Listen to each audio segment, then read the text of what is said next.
Assalamualaikum warahmatullahi wabarakatuh. Pada pertemuan kali ini kita akan membahas tentang transmisi data.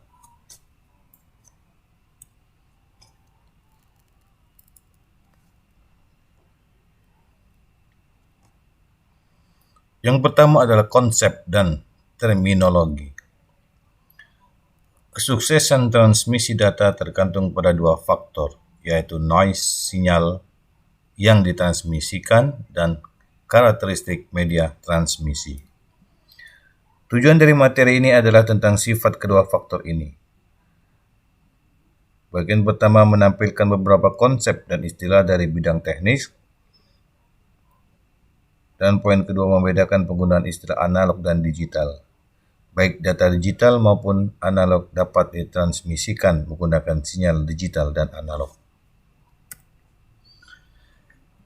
Lebih jauh, sudah biasa pengolahan dalam perangkat perantara dijelaskan di antara sumber dan tujuan, dan pengolahan ini juga memiliki karakter baik analog maupun digital. Melihat berbagai macam gangguan yang memunculkan error ke dalam data selama transmisi. Gangguan utama adalah atenuasi, distorsi, tunda, serta berbagai bentuk noise. Terakhir kita melihat pada konsep penting tentang kapasitas channel. Pada bagian ini kita akan memperkenalkan beberapa konsep dan istilah-istilah yang akan ditampilkan sepanjang bagian 2 dan sisanya. Poin 1.1. Terminologi transmisi. Transmisi data terjadi di antara transmitter dan receiver melalui beberapa media transmisi. Media transmisi dapat digolongkan sebagai quid atau unquid. Pada kedua hal ini, komunikasi berada dalam bentuk gelombang elektromagnetik. Dengan quid media, gelombang dikenal sepanjang jalur fisik. Contoh-contoh quid media adalah twister, koaksial, serta fiber optik. Unquid media menyediakan alat untuk mentransmisikan gelombang-gelombang elektromagnetik, namun tidak mengendalikannya. Contohnya adalah perambatan di udara dan laut. Istilah hubungan langsung dipergunakan untuk menunjuk pada jalur transmisi di antara dua perangkat, di mana sinyal dirambatkan secara langsung dari transmitter menuju receiver tanpa melalui perantara. Berbeda dengan amplifier atau reflector yang dipergunakan untuk meningkatkan kekuatan sinyal. Patut dicatat bahwa istilah ini dapat diterapkan untuk media quid dan unquid. Media transmisi quid adalah ujung ke ujung bila ia menyediakan suatu hubungan langsung di antara dua perangkat dan membagi media yang lama.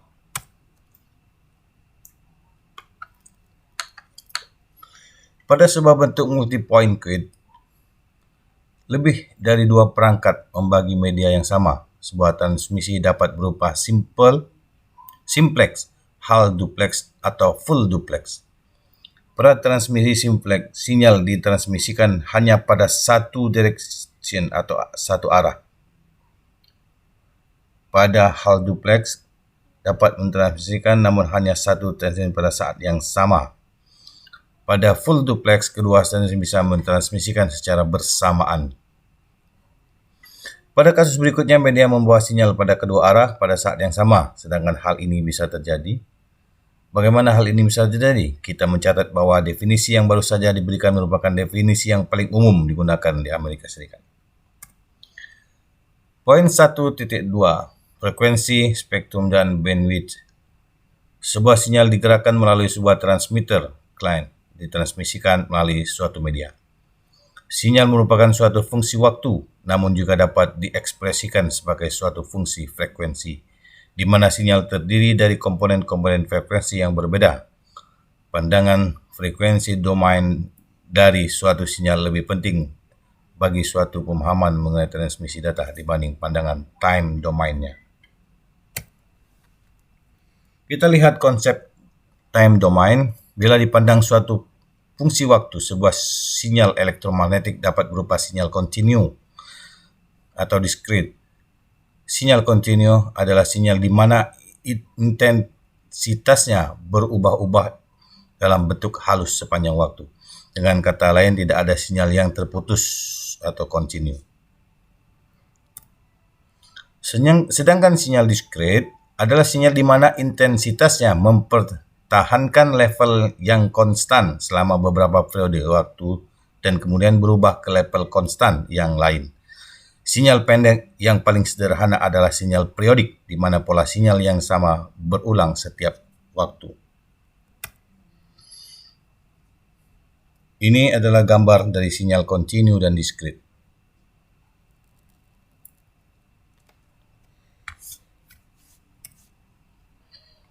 Ini keterangannya dari gambar ini.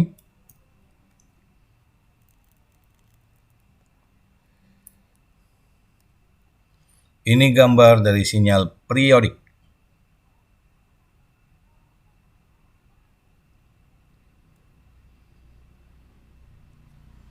Terdapat dua keterkaitan sederhana di antara dua gelombang sinus, satu dalam hal waktu dan lain dalam hal jarak.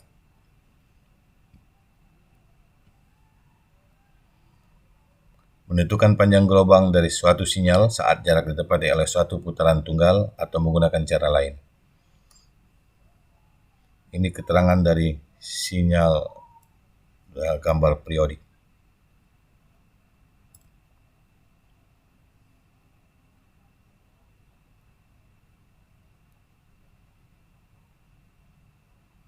Ini gambar dari komponen-komponen frekuensi.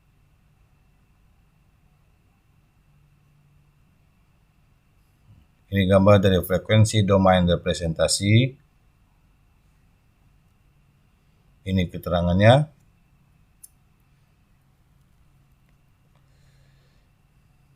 Ini gambar dari sinyal dengan komponen.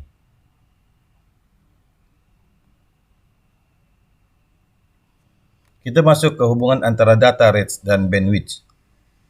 Telah kita katakan bahwa bandwidth yang efektif adalah bandwidth di mana sebagian besar energi sinyal terkonsentrasi di dalamnya. Istilah sebagian besar dalam konteks ini sedikit berubah-ubah. Hal terpenting di sini adalah meskipun bentuk gelombang tertentu berisi frekuensi sepanjang jarak yang sangat panjang, sebagaimana hal-hal praktis yang berkaitan dengan berbagai sistem transmisi yang dipergunakan akan mampu untuk mengakomodasikan hanya satu frekuensi bandwidth terbatas. Hal ini sebaliknya membatasi data rate yang dapat dibawa sepanjang media transmisi. Bentuk gelombang ini memiliki komponen-komponen frekuensi yang tidak terbatas, dan oleh karena itu bandwidth tidak terbatas. Bagaimanapun juga puncak amplitudo dari komponen frekuensi hanya 1/k, jadi begitu banyak dari energi dibentuk gelombang ini pada sebagian kecil dari komponen-komponen frekuensi yang pertama. Ini gambar dari efek bandwidth terhadap suatu sinyal digital. Kita masuk pada transmisi data digital dan analog. Dalam mentransmisikan data dari sumber ke tujuan, satu hal yang harus dihubungkan dengan sifat data. Arti fisik yang hakiki dipergunakan untuk menyebarkan data dan pemrosesan atau penyetelan apa yang perlu dilakukan sepanjang jalan untuk memastikan bahwa data yang diterima dapat dimengerti dengan baik. Dari semua pertimbangan ini, inti terpenting adalah apakah kita menghadapi analog entity atau digital entity. Di sini ada 3 poin, data, pensinyalan, dan transmisi. Kita masuk ke data.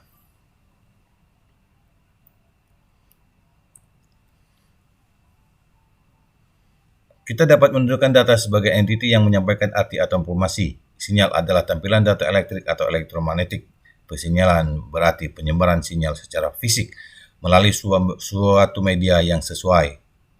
Terakhir, transmisi adalah komunikasi data melalui penyebaran dan pemrosesan sinyal-sinyal. Apa yang terjadi selanjutnya, kita berusaha untuk memperjelas konsep-konsep yang masih kabur dengan cara membahas istilah analog dan digital seperti yang diterapkan terhadap data, sinyal, dan transmisi. Kita masuk kepada data. Konsep-konsep mengenai data analog dan digital cukup sederhana. Analog data menerima nilai yang terulang secara terus-menerus dan kontinu dalam beberapa interval. Sebagai contoh, suara dan video mengubah pola-pola intensitas secara terus-menerus. Sebagian besar data yang dikumpulkan oleh sensor seperti temperatur dan tekanan dinilai tanpa henti digital data menerima nilai-nilai yang berlainan, misalnya teks dan bilangan bulat.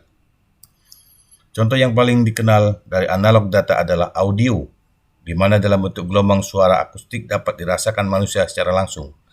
Frekuensi komponen-komponen percakapan biasa ditemukan berkisar antara 100 Hz dan 7 kHz.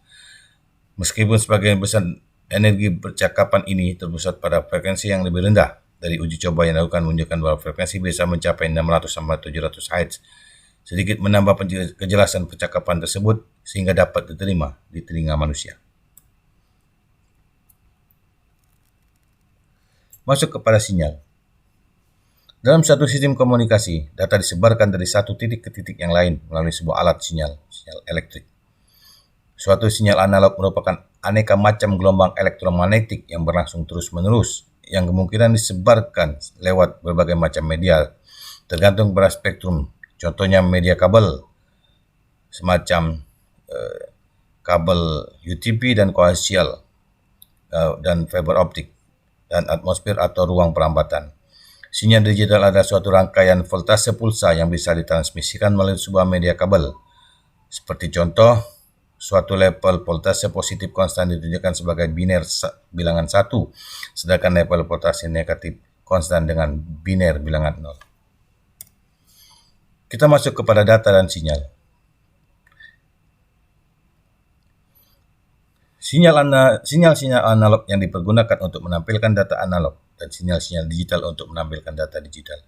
Biasanya data analog merupakan suatu fungsi waktu dan menempati spektrum frekuensi terbatas. Data semacam itu dapat ditampilkan melalui sinyal elektromagnetik yang menempatkan spektrum yang sama. Sedangkan data digital dibawa melalui sinyal digital dengan level voltase yang berlainan untuk setup 2 digit binary. Transmisi. Perbedaan final tetap bisa dibuat. Baik sinyal analog maupun sinyal digital dapat ditransmisikan melalui media transmisi yang sesuai. Caranya, sinyal-sinyal ini diperlakukan sebagai fungsi sistem transmisi. Transmisi analog merupakan suatu alat untuk mentransmisikan sinyal-sinyal analog tanpa memperhatikan isinya. Sinyal bisa menampilkan data analog, misalnya suara. Tentunya muncul pertanyaan-pertanyaan mengenai metode yang dipilih untuk melakukan transmisi. Jawabannya diberikan oleh industri telekomunikasi dan pelanggannya adalah digital. Fasilitas-fasilitas telekomunikasi, long haul dan intra-building beralih ke transmisi digital. Dan bila mungkin teknik-teknik pensinyalan digital. Alasan-alasan terpentingnya adalah sebagai berikut. Teknologi. Poin pertama adalah teknologi digital. Poin kedua adalah integritas data.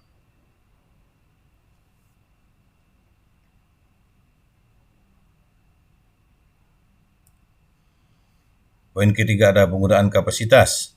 Poin keempat adalah security. Dan poin kelima adalah integrasi. Integrasi di sini adalah dengan memperlakukan analog data dan digital data secara digital. Semua sinyal memiliki bentuk yang sama dan dapat diperlakukan dengan sama pula. Karena itu skala ekonomi dan ketepatan waktu dapat dicapai melalui integrasi suara, video, dan digital data. Masuk kepada gangguan transmisi. Dalam sistem komunikasi, sinyal yang diterima kemungkinan berbeda dengan sinyal yang ditransmisikan karena adanya berbagai gangguan transmisi baik analog maupun analog sinyal. Baik bagi analog sinyal, gangguan ini dapat menurunkan kualitas sinyal, sedangkan bagi digital sinyal akan natural bila bit error biner 1 diubah menjadi biner 0 dan seterusnya. Di bagian ini kita menguji beberapa gangguan dan bagaimana pengaruhnya terhadap kapasitas yang membawa informasi pada suatu jalur komunikasi.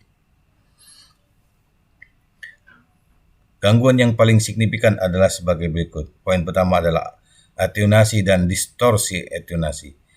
Poin kedua adalah distorsi delay dan poin ketiga adalah draw. Kita masuk ke atenuasi.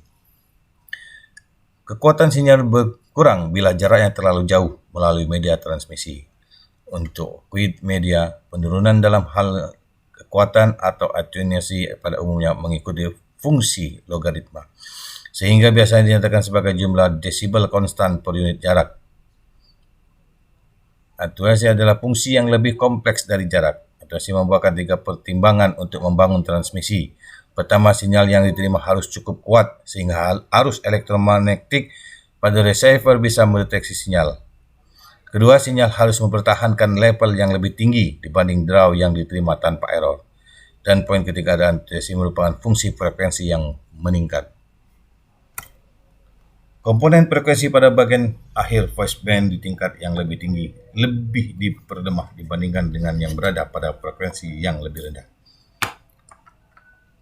Nampak jelas bahwa ini akan mengakibatkan munculnya distorsi pada sinyal percakapan yang diterima. Garis putus-putus meningkatkan efek koreksi. Hal ini memungkinkan data rate yang lebih besar diberikan oleh data digital yang melintasi sebuah modem.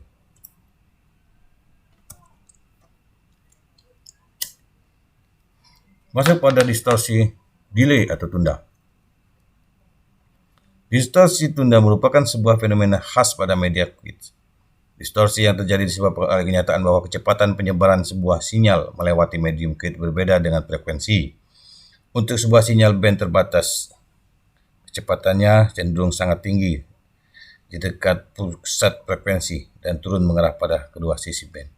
Sehingga berbagai komponen frekuensi suatu sinyal akan mencapai receiver pada waktu yang berlainan dan mengakibatkan fasenya berubah di antara frekuensi yang berbeda-beda. Efek ini menunjukkan pada distorsi tunda atau delay akibat sinyal yang diterima mengalami distorsi karena berbagai kendala yang dialami pada pemilik frekuensi. Masuk kepada draw.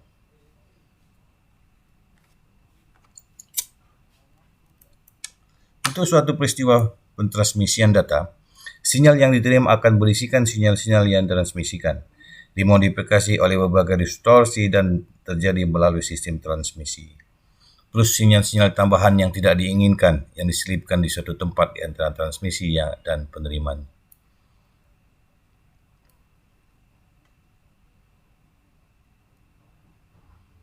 Berikutnya sinyal-sinyal yang tidak diharapkan tersebut disebut sebagai draw, yaitu draw yang merupakan faktor utama yang membatasi performance sistem komunikasi. Draw dibagi menjadi 4 kategori. Pertama adalah draw suhu, kedua adalah draw intermodulasi, dan ketiga crosstal, dan keempat adalah draw impulse.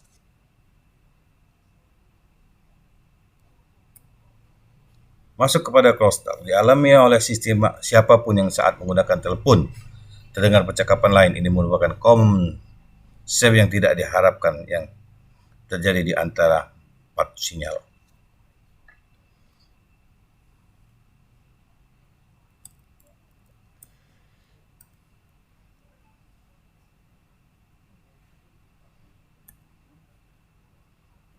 Itu saja pertemuan kita kali ini. Terima kasih. Wassalamualaikum warahmatullahi wabarakatuh.